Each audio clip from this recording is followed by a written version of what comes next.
How's everyone doing today? Great.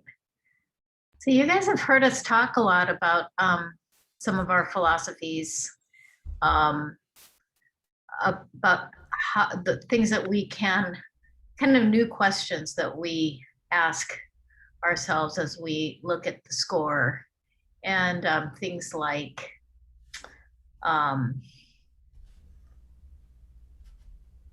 like finding groupings of measures through a phrase, so that it's not simply how long is the phrase, but that um, these different groups make up essentially, if we can think of a phrase like a long measure, each of the measures would be as if they are beats within that measure, with the assumption that we can all agree now beats of a measure are all unequal, right? And finding inequality throughout the music, whether it's rhythmically, whether it's with groupings of measures, whether it's voicing, whether it's um, what else? What else is unequal?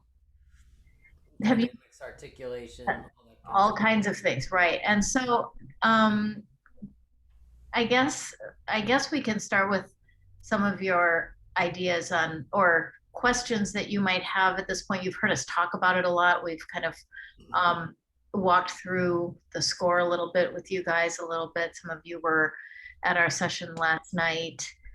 Have you had a chance to, We're a small and select group today.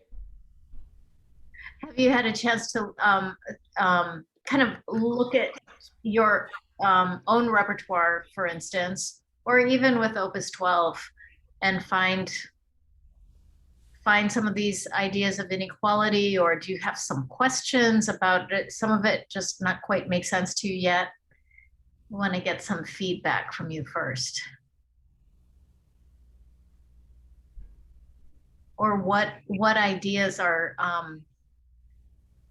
I don't know, maybe new and surprising that really kind of resonate with you? Yeah, Anybody? what questions do you guys have?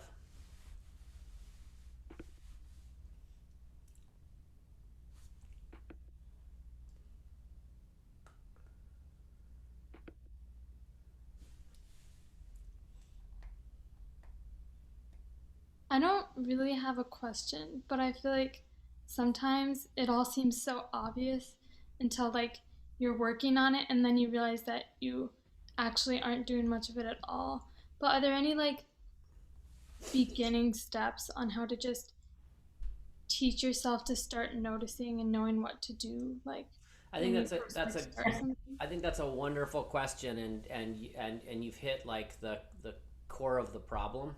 I think personally, I think that well, John talked a little bit. I think it was last night. We've shared so much information it blurs together, but about how notation kind of doesn't do justice to what actually we want to hear, right? And I've got this sort of belief that we're very visual creatures. I mean, human beings, we're really steered by our vision, and there's so much of the time when we're staring. And I've been struck by this when teaching on Zoom this last year, watching my students look at their music while I'm looking at their hands and their bow, and realizing I'm more aware of what they're doing with their hands and their bow than they are, right? And that's kind of the problem with reading music. That's why, for me at least, sight reading is sort of a questionable endeavor, because to me it's like teaching somebody to drive in a snowstorm on ice. It's sort of like, how many things can go wrong at once? Well, let's see, you're playing the wrong notes and the wrong rhythm with no awareness of your bow distribution. You don't know who you're playing with, and it's out of tune. Yay, okay. I don't know if that has value to us. I don't know what that proves, but to answer your question, I think one of the things is to first of all, if you start to become philosophically suspicious that this law of inequality is tied to expressiveness and tied to how music moves, you can start to do some of your practicing away from looking at the music. So as soon as you take a musical gesture and you actually practice it, not staring at the music, but you actually turn your back from the music and you actually feel what it feels like and listen and look at your instrument. I think that starts to begin to take us in a new direction. I think one of the flaws in our process is we spend the first huge chunk of time with a piece staring at the page, really not knowing what we're doing, while our teachers are sort of cobbling us together, and we're kind of out of control for a long, long, long, long time. And I think that's one thing that we can do to start feeling self-empowerment. Like I'm actually moving my bow differently now. So Julia, what were you going to say? I was just gonna really talk about, kind of add to what you're saying to continue discussion. But first, by asking Jessica, is there a specific example or specific place you have in mind when you refer to that? I guess not in this particular instance. It was just Mm-hmm. a more general In question. general, it's interesting what I agree with you, Kurt, about so spending so much time looking at the music. That's why I think Suzuki. I mean, there are some things that I don't necessarily agree with everything that Suzuki is doing, but one thing I think is good that if you're very young, if you guys start, maybe some of you did start with Suzuki.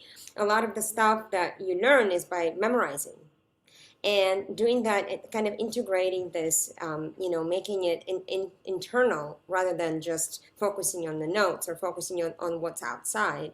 And so I remember just like the pieces that I would learn when I was younger, like really when I would start, I still remember them, and they're much more integrated somehow. So I think, processing on more of the internally always makes more sense to me, and not just on the surface, if that makes sense to you. Also, the other thing I want to share is that sometimes we get like comments or critiques from people, like different teachers, and we go to master classes and one person says this, and then you go to play for somebody else and they notice something else, and you're like torn in between, oh, well, this person said this, and then I don't know, this person said that. Have you had this experience? I remember this, like, constant. It's like, so what should I do? And then, well, actually, the truth is, all these people were noticing things that were all true.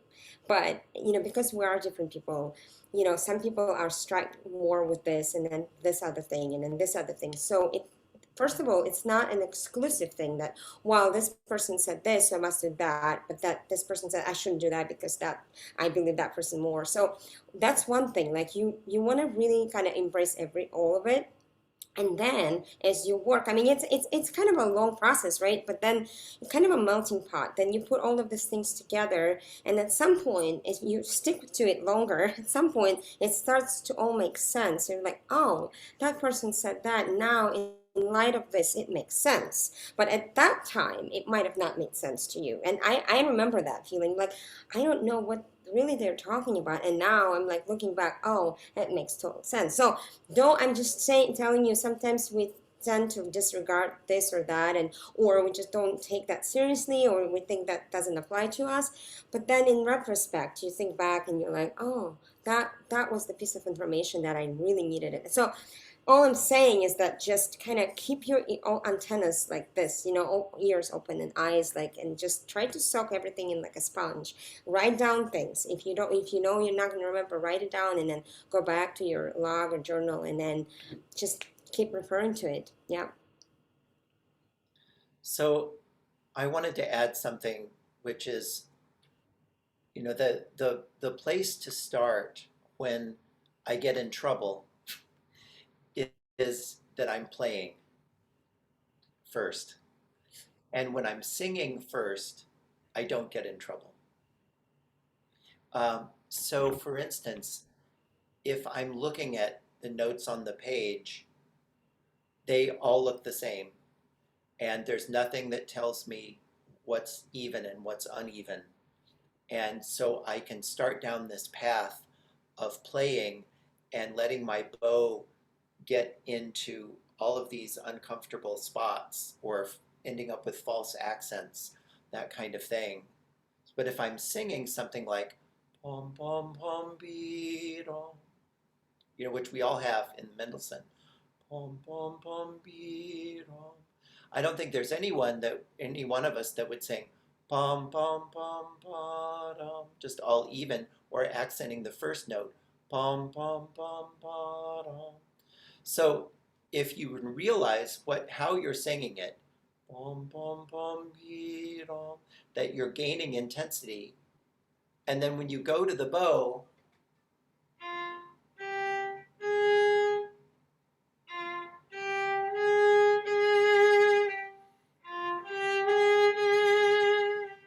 is if I'm using 1 inch, 3 inches, 5 inches, then I don't have to worry about whether I'm making a crescendo or not. If I haven't worked it out in the bow, then I tend to,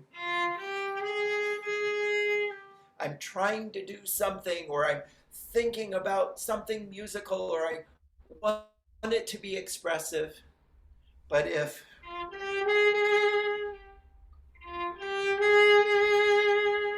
Can I just that just add? takes so much of the guesswork out of it for me.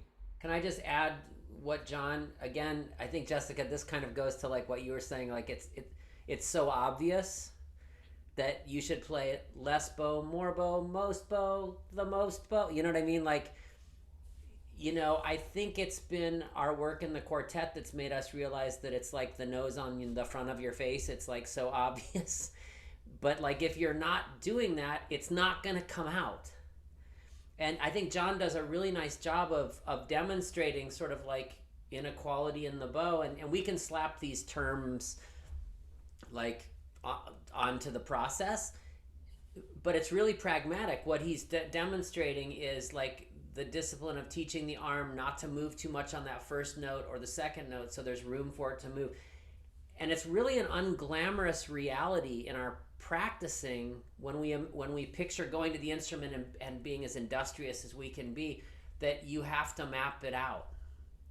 And I think I think playing a string instrument is similar to like, it's probably like similar to like martial arts or other things that require discipline and balance and awareness of your environment, and where being young and having a lot of energy sometimes is actually something you have to harness and control, rather than having this sort of vision to be disciplined about. And I don't even like the word disciplined, because that means like, sounds like you're doing something wrong. But it's just our tendency that our bow arm wants to it's like a puppy. It just wants to kind of keep doing the same thing. It wags its tail equally, and so I think that the fact that if at the end of this seminar you guys are feeling like you have new ways to be kind of engaged with being suspicious about options for yourself, then that's a success. That's and as Julia said, you kind of have to do it for a while to sort of undo the circuitry that you've built in the past.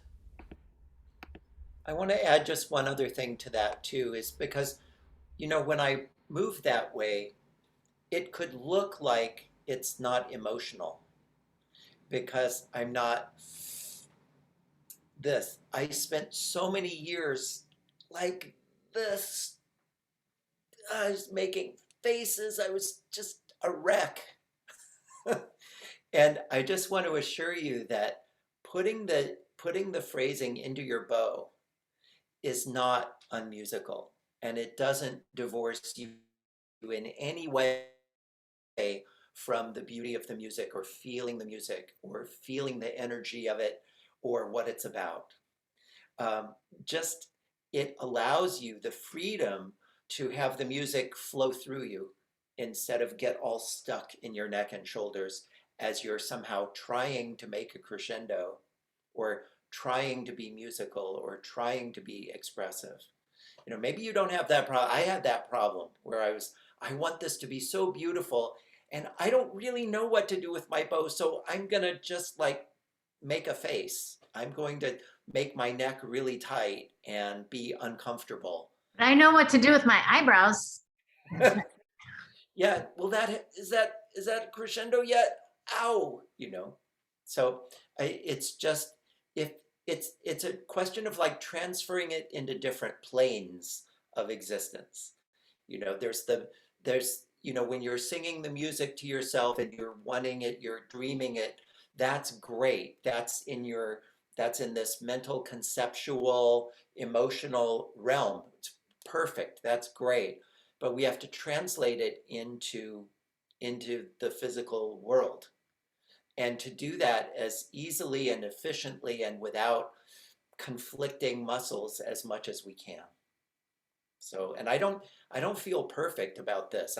I don't feel like I do this the greatest at all, but I'm working towards this, and it's been giving me so much more freedom and so much more variety in my playing. So that in that Beethoven Opus 18 number 4, when we played, then I really heard the major key and I really heard the minor key, and I was like, yes, that's it. That's really good. So you want to be able to hear these differences yourself, and you want to know how to produce them for yourself, but also as you're going to be teaching, you help your students to do that same thing. Julia, you had something you were going to add? Oh, I had a similar experience, and it probably still do at times, but where it's especially hard for, I think, people that are musical, because it's like we feel the music so much inside, and it's not coming out always. And I remember times when I worked so hard on stage. I mean, it was good, but it wasn't. I first of all couldn't tell whether it was good or not. I couldn't tell, and then I, especially after you listening like back on the recording, it's like, well, that wasn't there. Like I thought I was doing that. So I was just trying to think when John was talking about some of this. Couple of things that help was, first of all, is recording yourself is good. Recording yourself is good, and now we have no excuse, right? There's so much. The other thing with the bow, and I think it's all mostly with the bow. Left hand I never had. One thing that really was really revolutionary, and I didn't always used to do it, but now it's that idea where you have the contact with the string, and then that is actually what transfers this, because if you want a powerful sound, it's not just the weight. I mean, it's the weight, but it's really that catching of the string, especially when you're getting into the forte passages and crescendo, and there's a lot of emotion, right, going on, and you really want that in the sound. And the problem is that we actually we too much energy, and it's not efficient. And actually, it's not coming out in the sound because we think we're doing it. So instead, there's less work if you just apply the correct muscles. And so one of those is just that contact with the string, and especially when it's big passages and big forte moments, you just have to kind of, and it takes time more to psychologically to get there, like, oh, that's all I need, really? And it feels like, oh, I'm not doing much, but it's all there. So once you realize that, it's kind of great. Then you're just like, oh, I can do this and not getting tired. So that's just what I wanted to add to Yeah, what. and Yeah. I was going to add to that I mean, most of you guys are undergraduates, right? Are you? Yeah, Marcus, you're an undergrad, and Gracie, how old are you? I'm going to be an undergrad. You're going to be in Miriam.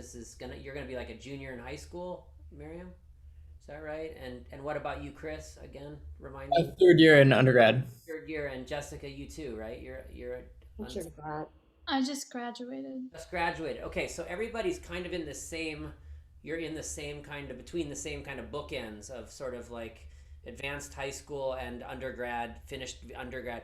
I also do remember this period of time where the work that you do, you're trying to get comfortable with your instrument. You're trying to get comfortable with your bow. You're trying to get comfortable and powerful and feel like you're starting to have options. What work with your instrument, just to be like, so that you can be accurate. Like can you be accurate?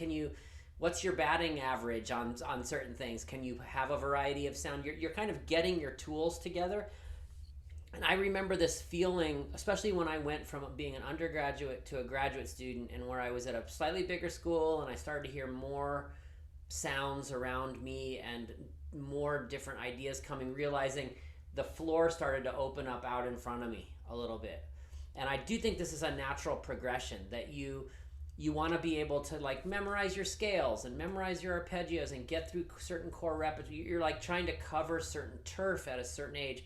The things that we're talking about are meant to, and our, we hope, enhance that process, so that as you're getting comfortable with how what you're doing with your bow, you remember that variety and inequality is part of the technique. Because the mistake that a lot of people make is they go for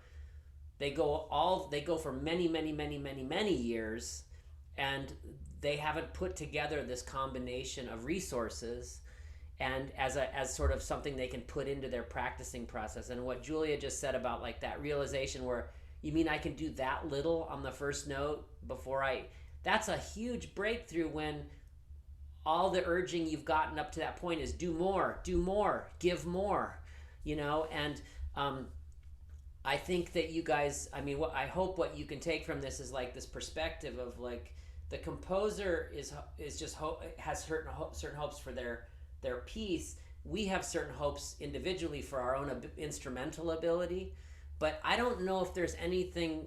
I mean, at this point in my life, I get bored when I hear someone playing the instrument really well without any connection to the music. There's a certain fascination to that. Like, I didn't know a violin could go that fast, or I didn't know that a cello could go that high, or like, there are these things you can find online where it's like, I do, but it's sort of like, Oh, it's like this 2-year-old can play that fast. yeah, Okay, you can great. twist this cello and play Elgar Concerto while spinning his cello, like, or Upside down. whatever the gimmick is. But at a certain point, if you're trying to play as well as you can, it has to go back to the music. And I hope that the things we're talking about um, just give you some. They're sort of like little like spy glasses into the music. Like, how am I going to use inequality? How am I going to use grouping? How am I going to use, you know, the variety in articulation or dynamics? But you do have to be patient with yourself, because at these stages of your growth, don't be hard on yourself if not everything is like clicking, because what sometimes can seem obvious is also, it's like philosophy. It's complex because of its simplicity. You know what I mean? Like, yeah, John. So this idea about playing expressively or playing with excitement, playing with emotion, you know, I think that's everybody's birthright, you know. And I think a lot of the training that we all got when we were little, or younger, just has to do with learning these basic motions, and the best way of learning them is to do them a lot and to make them you know make them consistent, so that the bow will be on the string. And it's kind of a matter of that when you're starting off.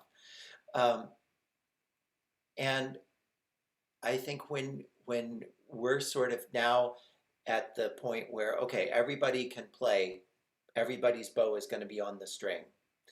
Now what? You know, and then you maybe have been described as musical or expressive, or you may have heard other people described as being musical or expressive. And for us, it just kind of, or be told to be more expressive, or be told to be more musical, or be told to phrase more. And for us, that all just was very murky, because it didn't really, or just like, imagine an open field, now play. Oh, that's so much better. It's like, well, okay, then how, what do I do? You know, and when it comes down to what do I do, then that's where we kind of hit on this idea of variety, but also then inequality, and then how to show these differences, these distinctions that really end up sounding musical it's really this variety. It's really this ability to play in an unequal way that supports the material given to you by the composer. You know, looking for these differences, and not being so conditioned, as we were saying, by the way the music looks on the page, because it looks so well organized, it looks so even, and it looks so the same. It also looks static, you know. There's nothing moving about the page, you know, and so we need this idea of, okay, well, what's not on the page is life. Actually, you know, what's not on the page is sound moving through time. You know, what's not on the page is a dramatic experience that you want the listener to have, or that you want to have yourself when you're playing the music. You know, the excitement for yourself that you can generate through these techniques that we're talking about, and through varieties of articulation, and through being in different parts of the bow and using different amounts of the bow consecutively, you know, then you can make playing musically not an accident. I was just gonna add that well, two things. One, I was gonna say, I think and we're dwelling on your one question. This is what we do. Does anyone else have another question at this point? Okay, Gracie, hold on one second. What I was going to say to Jessica is another, or for all of you, another thing. Well, like this stuff seems obvious. One of the things that you need to do in your practice is make sure you ask yourself what you're thinking about. What are you focusing on? I was just giving a talk to a bunch of cellists this morning about, and maybe I already said this to you guys. You can do one thing at a time. You can go from one thing to another thing very quickly, but you can really only do one thing at a time. There's like clinical proof that our brain, I don't know if you've ever seen this show like Brain Games, where they show you sort of like optical illusions, like they're people tossing a basketball back and forth, and in the middle a gorilla walks in, somebody in a gorilla costume walks through, and like half the people don't who are watching don't even see that because they're watching the basketballs being thrown. It's like, so it, when you think about practicing and how quickly we can be unaware of thinking about anything because like the pile of things that we're responsible for is piling up, it can get really frustrating. So I think one thing that's changed my practice is I really try to think about one thing at a time. And like I'll do a practice where I'm just going through for like 16 measures and just really like watching what and listening and feeling what I'm doing with the bow. If it's a little out of tune, if I don't sound great, who cares? I want to feel what's going on the bow, and doing that kind of specialized attention is that really helps me. Gracie, what was your question? So I have a question more in terms of like listening. So like for instance, like when you go to a concert and maybe you don't know the repertoire as well, I'm wondering how you all listen differently than if you were playing or planning on learning something. Because I feel like sometimes when I go listen to new music, I feel a bit overwhelmed. I was hoping you had tips. Are you talking about to make sure you're talking about modern music, contemporary music, or Oh, any? yeah, just in terms of like new music, like for me that I haven't like heard before, or just Yeah. generally, like Yeah, how well, I'll start with this one. But I think, you know, when I'm going to hear a new piece, I just really want the experience of it. You know, I just let it wash over you, and get whatever you get out of it. I mean, just we always encourage audience members to just use their imagination, and you know, because so many people have had experience of, well, everybody has had the experience of going to movies or TV shows, having the music just kind of there as part of drama, and that music is linked with drama. That's an experience that pretty much every performer can count on every audience member having, you know. So it's just a matter of kind of, if this were music to a movie, what would it be about? You know, that's really a wonderful way in for audiences, and we have done a lot of family concerts based on that idea, and so that's the way I listen too. You know, if I hear something bum ba dum bum ba dum, then it's heroic. And then, if I hear some then it's like soft romantic. And I'm just kind of a sucker, and I just kind of like keep it on a basic level where it entertains me. And then, I hear it again, and then, oh, well, maybe there's a little bit more nuance there. Oh, maybe there's more nuance the next time. Or, and certainly if I'm playing a piece, I want to have that same kind of experience initially.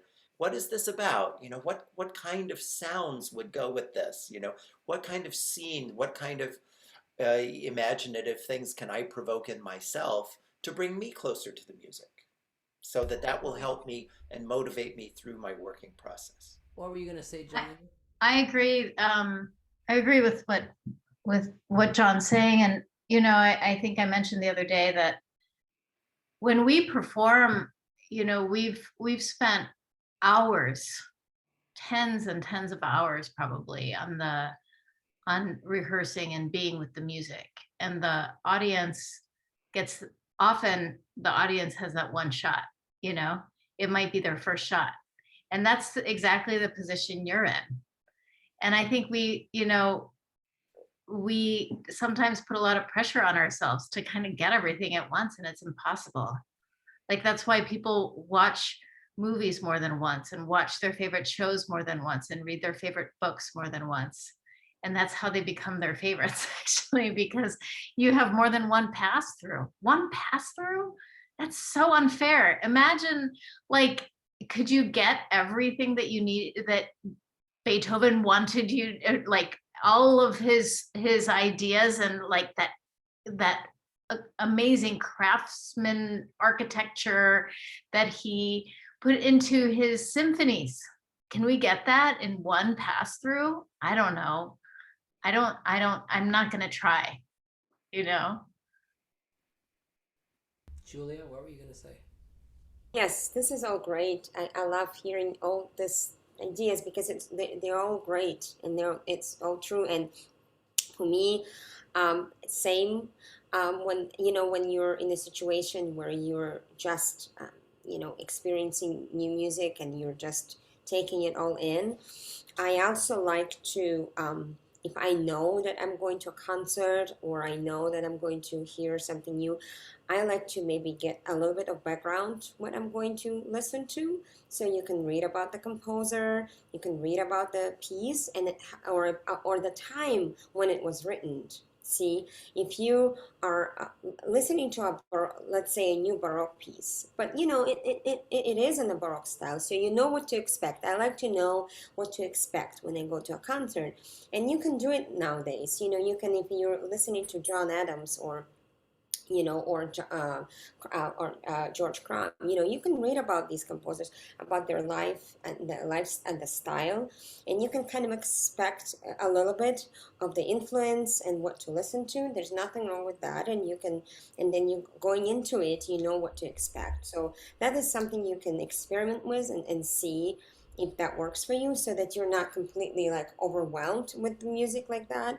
And if you're a fan, and it's sometimes you just develop this strong passion for that kind of music, and you just want to, and the other thing I think also, that if you really want to get inside of more modern music and contemporary music, playing it, actually playing more of that will get you faster into it, because it's one thing to listen to music, it's one experience, and actually playing it, it's a different story. So if you play it, then you get more insight, obviously you more insight into that, and inside of the score, inside, then you get more, you appreciate it more, you're more, more chances that you like it more. So Hey, Gracie, were you talking sort of like the concert hall experience, like you go to a concert and you just plop down, or were you talking like you're starting to listen for the first time to something that you're going to eventually play, or you're just thinking about the concert going experience?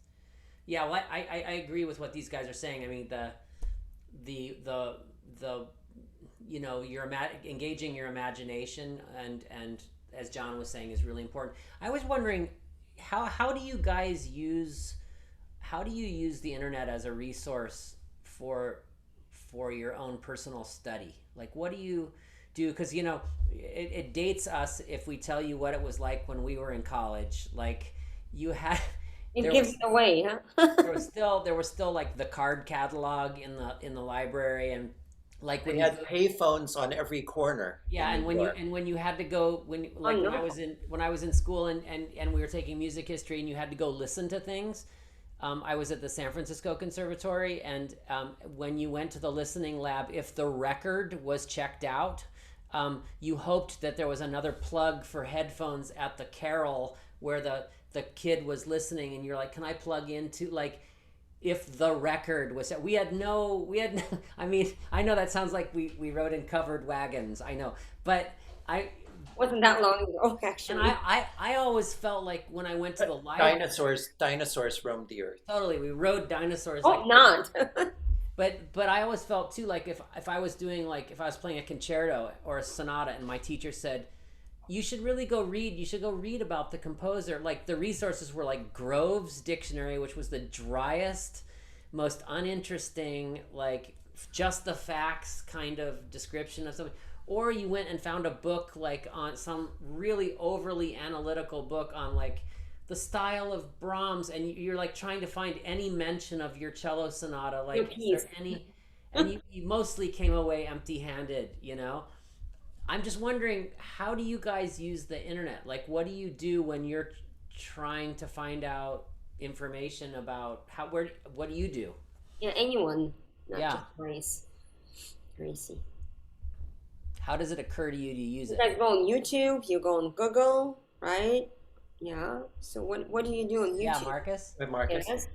Yeah, I mean, mostly, I mean, I just search up YouTube videos first, like automatically. Like, even if I'm assigned something to listen to for music history, the first thing I do is, I always try to have like one listen without actually watching performers, just to get like it in my brain, and then Okay. the second time I'll go ahead and actually watch it because 99% of the time there's a video of a group playing it. Whether it's like really good or not is debatable, but like there's still something there, so If we I kind of. can, if I can just suggest when you guys do that next time you go on YouTube, try if possible. I mean, because I like the original source, the most, of it. So like, search for historical performances first. Like, search for people like Oistra, Hype, because you wanna know those names. You wanna know those styles. We want to preserve. We want to still continue the tradition, right? We don't want it to disappear. That would be horrible, right?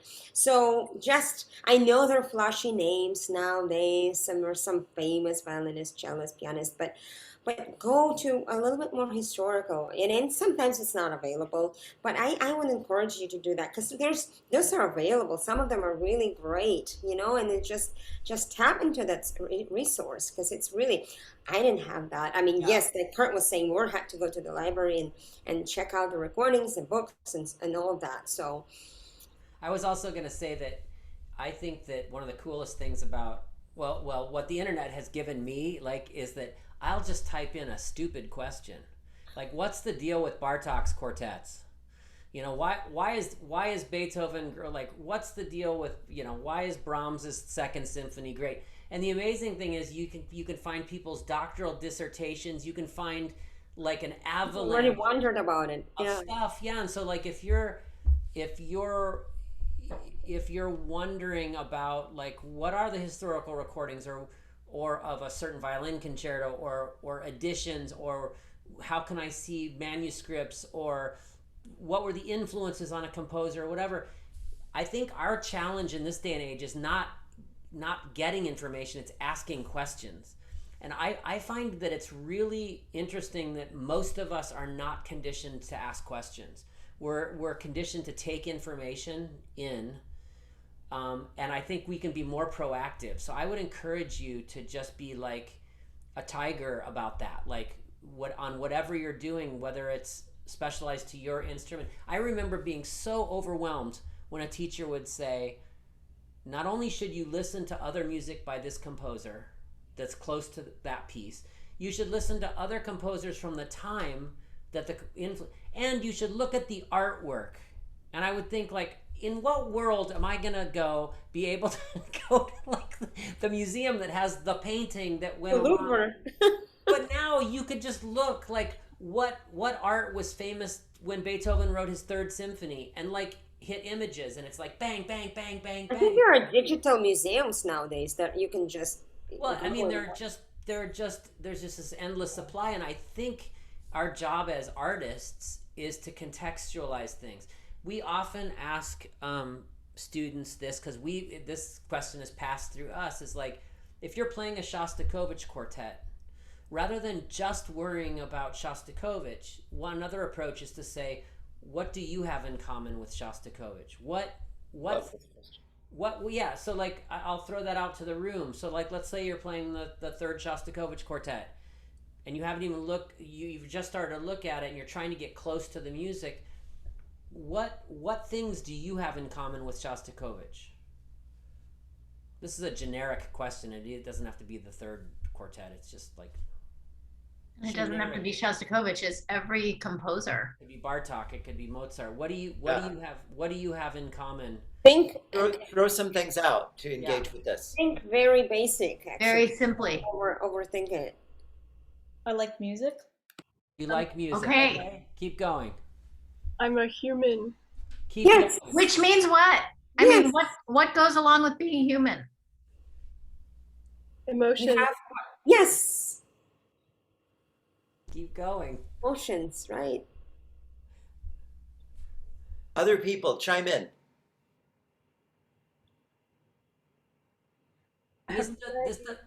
Go ahead. I think What'd you say? I have a brain and I have needs. What kind of needs? You have curiosity, right? You have, right? I Yeah. mean, Thoughts and opinions. yeah, anxiety, love, Like, loss, sorrow, All these anticipation. emotions, right? I mean, there's the human condition hasn't changed, and I think it's interesting that as expressive artists, we tend to keep the art over there and our process over here, and we're sort of the composers here and we're here, and we're hoping we meet in the middle, and it's much more effective if you and the composer you're thinking together and moving together toward your destination. And that's a personal journey. I remember when I was in school, I had teachers that were old enough that they knew Ravel and Bartok and Webern and Rachmaninoff. They knew those guys, and just the fact that they knew them made them seem real to me. And the reality is that none of you are further than 6 degrees from Beethoven. I mean, we're still in the 4 degree, 5 degree bubble of these great composers. We're not that far removed. Yeah, Joanna? I mean, if you think about this is why it's so important this is why music history is important. And they never told us that when we were taking music history. But, knowing kind It's of when what you the teach it, ethos, it becomes important, right, Joanna? what? It's when you teach it, it becomes really. Yeah, right. It's like the philosophies and ethos of the day, right? What was influencing the composers and thinkers and science, and how all of this affected life, and that other art forms like visual art is a reflection of that time. And it's not just getting an eye as what Berlioz was a fun one, what Berlioz's world was, but also think about our time right now, and how are you influenced by what you see and the philosophies of and thoughts of today, and how does that affect you? I think all of these things, it's not just for them, it's not just for the famous guys. Like, we're expressive beings that are a reflection of our time too, and each of us in a different way. Yeah, I think it's important to remember when you're working on the music, this tie to the human being. is so important. And if you're playing a piece that's older than, you know, 30 years old, there's something about that piece, there are qualities about that piece of music as a piece of art that have made it survive. That it has a certain durability. And I think part of our job as musicians, as we travel through our life with music, is to try to figure out what those things are. I mean, why is Beethoven effective? It's also important to remember that when you're thinking about playing for audiences and cultivating audiences, and you, like when you play, just remember that whenever you go on stage, you're going on stage with the composer. You're not going on stage alone. It's a very powerful thing for us when we walk on stage to play a quartet by Beethoven or Brahms, that we feel like we've asked enough questions that if someone said, "What do you think he was thinking here?" we could fake an answer. You know, we could. Yeah, Marcus, go ahead. To kind of piggyback off of what you said, in this past semester, I was in a conducting class and we had to watch a TED Talk, I believe. And in the TED Talk, the conductor spoke about how like what is on the stage isn't just like the music and you, kind of how you just said, where it's like everyone, it's every single person in the audience. It's the person that built the stage, it's the person that designed the stage, it's the person that made your bow, like every single person's bow, every person's instrument, the strings, the chairs, like everything, the lights, you know, that like everything around the stage, everything that you see is like a person made that, you know, and there's like, you know, there's like thought and like emotion and things like that that go into it. I just thought that was interesting. Yeah, and I think that energy that comes together when you play music live. I think we've all felt the absence of that. I mean, if COVID did one thing, it made us realize like this is not the same. If we could all be in the same room together, this would be a different experience than this right now. Um, but I think when you're practicing, I mean, because the challenge always comes when you close that practice room door and you're like, you're looking at your stand, you're like, where's that world? You know? And I do think you can start small. You can start small, and but with the idea that everything on the page is there for a reason. Everything is a resource to me. Everything provides an opportunity for variety, and then when you start to work, asking those questions will help propel you. It really does. But you have to be. I mean, going back to Jessica's original question, like the stuff's right there in front of me. How am I supposed to do it? You have to be vigilant. You have to be vigilant about being on the ball and asking questions. You know. What other questions or comments or thoughts do you guys have, or concerns? Yeah, Marcus again. I have two questions, like totally unrelated to the conversation we were just having. So the first question, just as a quartet, I was wondering like the logistics of your actual rehearsals, like how long you rehearse, how much repertoire you get in for a rehearsal, and then like how many rehearsals you have before you do a performance. Like I'm assuming you guys like play often, so you don't need as many. But yeah, any information would be helpful. Well, starting with, I'm going to start with one part. I mean, we'll each take a different part of your question, probably. Um, as far as how many rehearsals we have before a concert, or, what you just said about you guys play a lot, so, you probably don't need much time. The reason that we don't need as much time is because of all of these things that we've been telling you in the last couple of weeks, that we are engaged with variety. We're engaged with making sure that when we're preparing, that we're preparing for the kind of variety that we want to hear in the concert. As I said earlier, starting with singing for me, starting with thinking about the music as being like, what is the music about? What's the scene? What's the characteristics of it? And just being as simple as I want to be at the beginning of it. Is it daytime or nighttime? Is it indoors or is it outdoors? And just starting from there, and then singing and trying to match what I'm doing with my voice into the bow, and that's really how I've accelerated this process for me, and tried not to waste as much time as I used to. And next year, I'll try not to waste as much time as I wasted this year. So, I mean, it's an ongoing process of this access to what's important. I mean, um, circling back to Gracie's question for just a second, there's something really valuable in there, I realized, which is that when we go to a concert, what do we want? What, as the audience, what kind of experience do we want? We want to hear color. We want to be taken somewhere and something exciting, something with variety, something that, ooh, well, that was cool, or ooh, this is super soft. Oh, that's super, we want the supers, so that when we're preparing ourselves, we should try to prepare for those same things that make us the most excited when we're in the audience.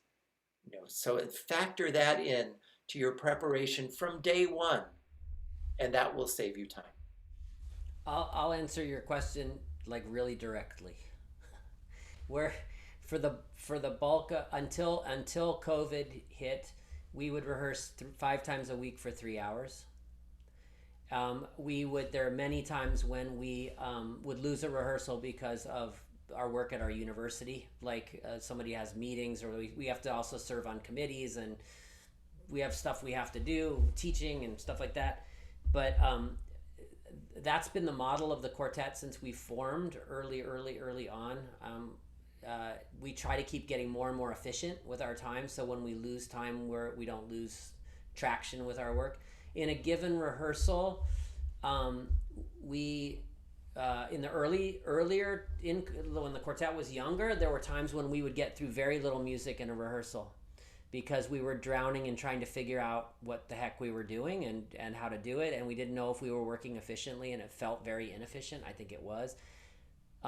Now, if we're learning a piece, I think typically we will first agree that when we're going to start rehearsing on a piece. We don't ever get together just to read it to see how it's going to go. We don't do that because that takes away preparation. So we'll prepare, and generally speaking, like if it's a normal length piece, we'll work on 1, 2, or maybe 3 movements in a rehearsal, and then assess where we are. If it's before a concert, if we're getting close to a concert, we try to do more playing and less talking, and we try to get the machine, the machine of the quartet going, up and running, and not drowning in little tiny things. So that's sort of the answer. Miriam, what did you have? I was just wondering because, when we're practicing, we're supposed to always be aware and very intentional. But then I've heard a lot that when we're performing, we're supposed to like go into autopilot and like not overthink things. And I'm just wondering how you do that as a quartet when you're performing. I'll start and then I'll turn it over. Go ahead, Joanna. Go ahead. Oh, well, I was going to start by saying that I don't know that it's ever a good idea to go autopilot. I think that there's a difference between autopilot and not talking to yourself. I try not to talk to myself, and I try to sing to myself. That calms me when I'm playing. I try not to let words get in there. But this is also why we have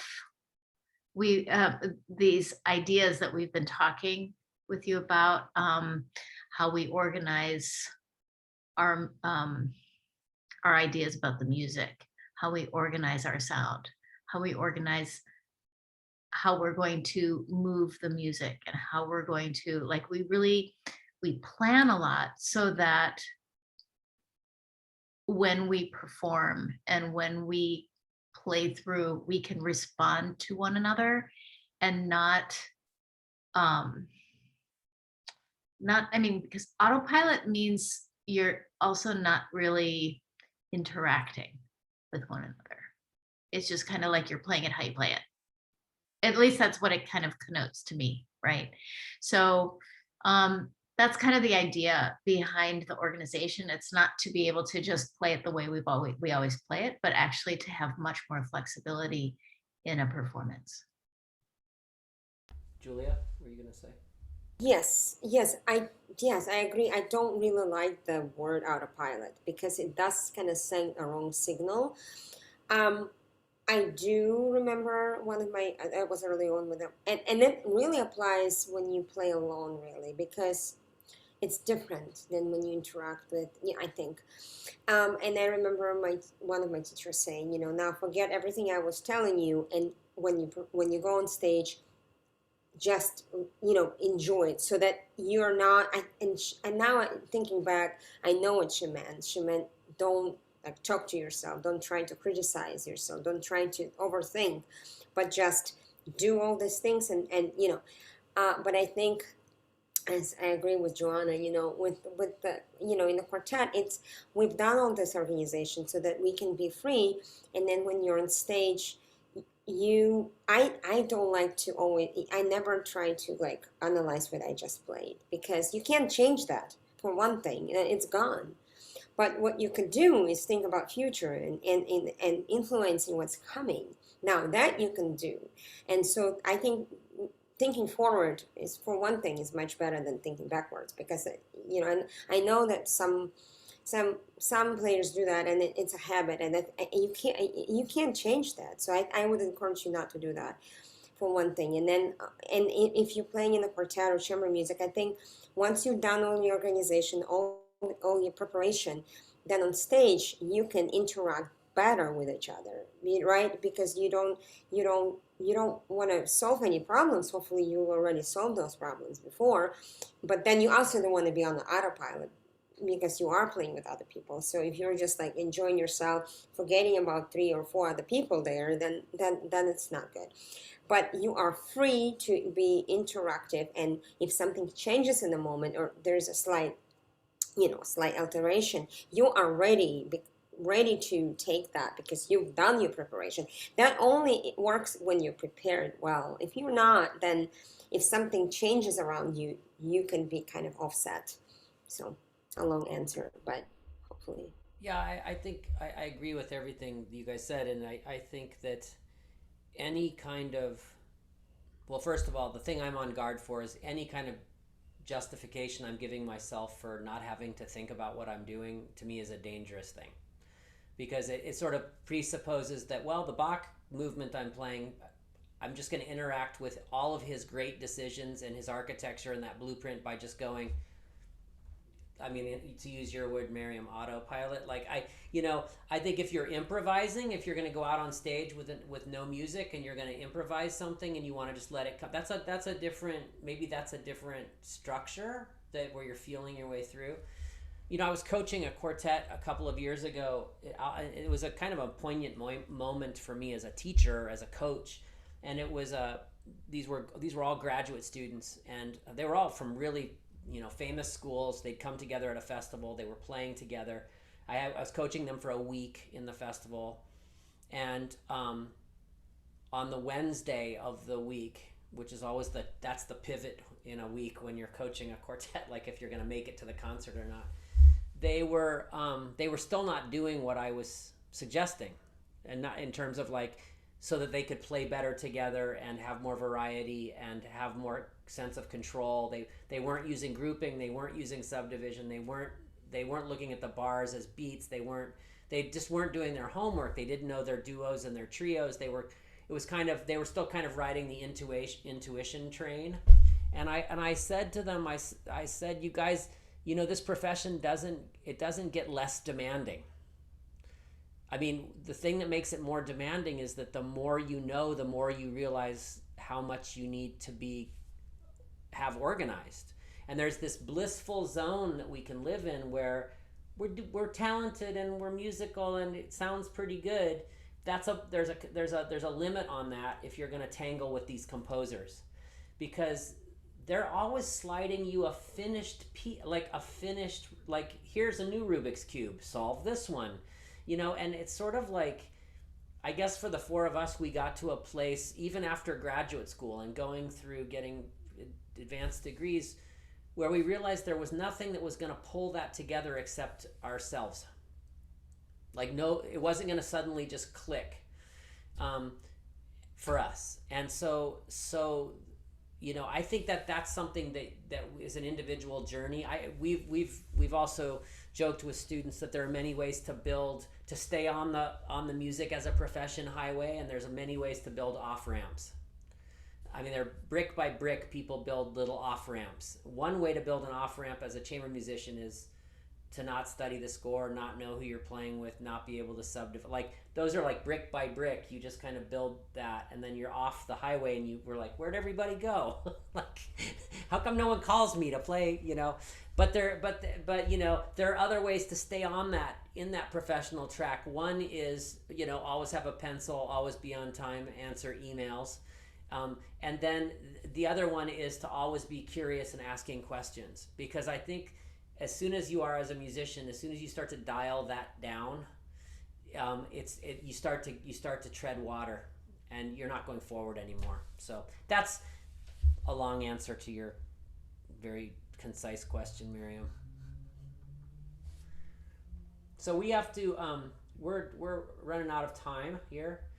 And do we have one more session? Yeah, one more of these sessions, and I think it would be great if you guys between now and then could spend some time engaged with the score, and really let's make this a time to really come with questions about the Mendelssohn that you have based on your practicing of your part and how it fits together. And if And you want to, you all have access, I think, to our performance recording. Yes? Okay, good.